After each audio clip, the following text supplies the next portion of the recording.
Hey guys, welcome back to Medical Coding with Bleu.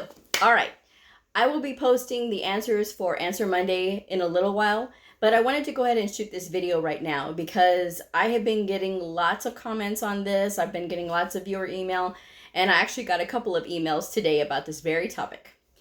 I'm going to preface this right away and let you know that this video may be upsetting for some people, okay? So let me go ahead and get started with the topic. I have been getting lots of questions about what are my thoughts about offshore coding because the viewers had heard that they are going to be sending all the medical coding jobs offshore. And what does this mean? And is this true? What are my thoughts? Okay, now, like I said, these are my thoughts. These are my opinions, but I've been in the industry long enough to know, okay? They have been saying this since I first started. And you will see it happen in waves where all of a sudden they say, oh, yes, we're going to be sending jobs offshore. And, people from foreign countries are going to be able to code these. And then all of a sudden you'll see those jobs come right back to the U.S. Because what happens is people that are offshore, English is not their first language. Okay. Now let's just start out with the English language, which is sometimes hard enough to understand. Okay. But then you have medical terminology and you have doctor speak, okay? Now, they say things in a colloquial manner that it's like, what are you saying? Because they get it, okay? And as medical coders, we can understand it because English is our first language. But if you have an offshore coder who knows very limited English, this is a problem, okay? Now, I have seen and heard horror stories about offshore coders who coding incorrectly on the procedures, who have confused things like cardiac lead and lead poisoning, which are two different things, okay? So with those things in mind, a lot of times what happens is you get somebody in a financial office or whatever of a facility thinking, oh yes, well we can cut corners and cut costs and send this overseas. When they send it overseas for a cheaper rate, what ends up happening is when these claims are submitted to the insurance, they get kicked right back because with no payment, okay? Because the coding is incorrect, the procedures are incorrect, the diagnosis is incorrect, they're not, it's not supported by the documentation, whatever the case may be. So when these things happen, they have to bring it back to a US-based coder who can read and understand what's going on, and then they have to resubmit it for billing. Well, guess what? Now, instead of just paying that cheaper rate for those offshore coders, now you got to pay a US-based coder at the regular rate. So you're paying more money for something that you should have really left in-house. Because with offshore coding, that is the chance that you're taking. Okay?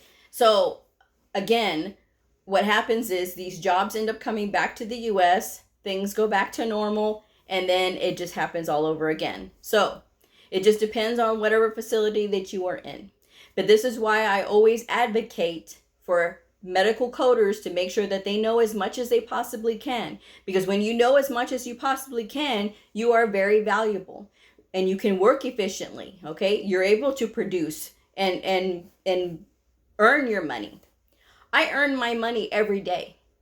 I go above and beyond in my job, not just to help myself and my providers, I help other coders and their providers. It's all about being a team player as well, okay? So don't worry about, that it's all going over. No, it has to come back or hopefully it doesn't go back, to overseas, okay? I'm really hoping one of these days we'll see some regulation, some federal regulation about it, because I think it's important. We here in the U.S., we have HIPAA, we have ethical laws, okay? We have all these laws to protect this medical information, these patients who are most vulnerable because they are sick, all right? So then if overseas, they don't have those regulations. There's no recourse. There's no HIPAA. There's no ethical things over there in these foreign countries. So this is something that even as a private citizen, should be concerned about. I take steps to make sure that the facilities that I go for my health care have their coders in-house. I will not go to a facility where I know that that facility sends their coding overseas. I will not, because I don't want to get a surprise medical bill for something that I possibly didn't even have. Now, other things to keep in mind. All of the diagnoses that are selected follow the patients in their medical records. If an offshore coder is coding it and it's coded incorrectly, and maybe the patient is too sick to even realize what's in their medical documentation, guess what happens? A provider is seeing incorrect information that they think is pertaining to this patient. And what happens then? Maybe unnecessary tests or unnecessary treatments. These are all things to keep in mind. So again, if you are worried about jobs going overseas, don't. There is no replacing us as medical coders. That, we still have to have the human element of looking at these documentations. And a lot of times people will say, well, there's artificial intelligence as well. Yes, there's always going to be technology. But again, technology is not going to be able to beat a human eye. It may be able to help it, like with the advent of the encoder. That really helped. It helped with efficiency and things like that. I mean, for years, people just used the books. They looked up codes in the book, and they had to learn and do things the old-fashioned way. And now we have encoder. So I mean, when I first started my first job, I was using the book. But then, like, as time went on in my second job, I was using an encoder.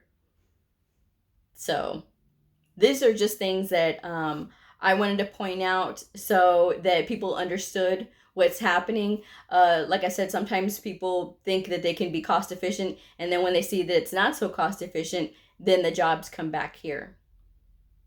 So this is just something that, again, don't listen to people that say that, oh, it's all going to be sent offshore, because again, there are companies that will not send their stuff overseas because they know and understand what happens, the ramifications of sending medical records and having offshore coders to look at medical records and code these medical records, and what happens when stuff is not coded correctly. So that was my thoughts on that.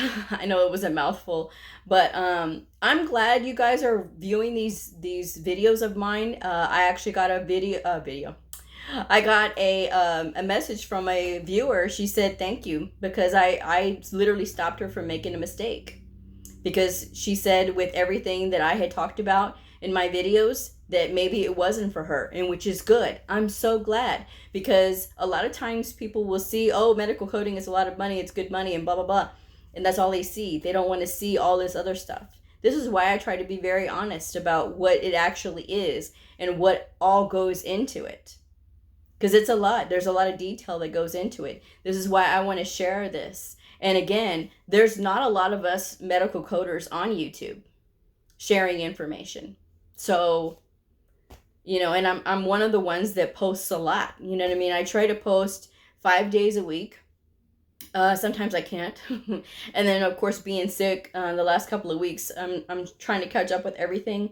So sometimes, some days you will see me post a couple of videos in a day. But again, I'm speaking from experience, and I try to make sure that everybody gets it. And hopefully sharing this information will help somebody. But again, it's all about the research. It's all about taking the time to understand, and it's all about making yourself very valuable. This is why it's very important to be as valuable as you can. Okay, so I'm going to go ahead and wrap this up. Again, I will be posting the answers for Answer Monday in a little while. I have lots of questions for Q&A Tuesday. I am so excited about tomorrow's episode. So if you have any more questions, I will be taking them all the way up until I start filming. All right, well, If you are a medical coder, a medical coding student, and somebody curious about the fascinating world of medical coding, a provider or a nurse, I invite you to like and subscribe and follow me on my journey in medical coding. All right, I will see y'all on the next video. Bye!